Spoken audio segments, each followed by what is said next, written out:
Indian person, I would imagine like dark skin and dark hair. Would you date an Indian man? Oh, I don't know because I have a boyfriend. Well, I'm pretty sure. I'm pretty sure it's because of their culture. I think the Indian culture is like it's all about family. Well, I think I would date an Indian man, of course. When I will be single, Mhm. why not? Yeah. You know, it's a different country and different culture, but why not? Yeah. It is interesting what these girls had to say about the idea of dating or marrying an Indian man. Generally, Indian men are considered more family-oriented and more open to the idea of marriage. But the modern Western idea of casual dating is slowly gaining popularity in many parts of the world and is also changing the way people perceive relationships.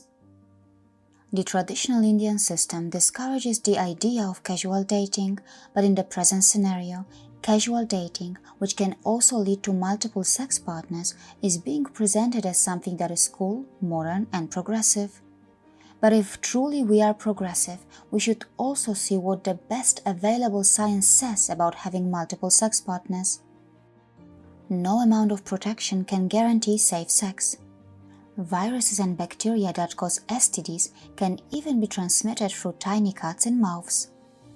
In America, half of all new STDs reported each year are among young people ranging from the ages 15 to 24. In America, CDC data also shows that in 2017, among US high school students, 40% had ever had sexual intercourse. 7% had been physically forced to have sexual intercourse when they did not want to. 10% had 4 or more sexual partners. 46% did not use a condom the last time they had sex. 14% did not use any method to prevent pregnancy. 19% had drank alcohol or used drugs before last sexual intercourse, and less than 10% of all students have ever been tested for HIV. The behavior of having multiple sex partners causes serious health and socio-economic effects. No matter what your gender is, discouraging promiscuous behavior is definitely a scientifically backed idea. From overuse and side effects of contraceptive pills to teenage pregnancy and labor complications, the effects of promiscuous behavior and risky sexual behaviors can be very detrimental to any society. Multiple studies have shown that people living in the Western nations usually have the largest number of sex partners, far ahead than what it is in a country like India. Are youngsters in the developing nations like India aware of where they are heading while adopting the Western sexualized cultures without any critical examination? The overall moral breakdown in the Western society has hurt many lives. In particular, the situation is more alarming in the homes with broken families. The failed Western experiments that have led to their damaged social fabric should be studied by the nations and countries which are still not in a very advanced stage of adopting Western cultural models.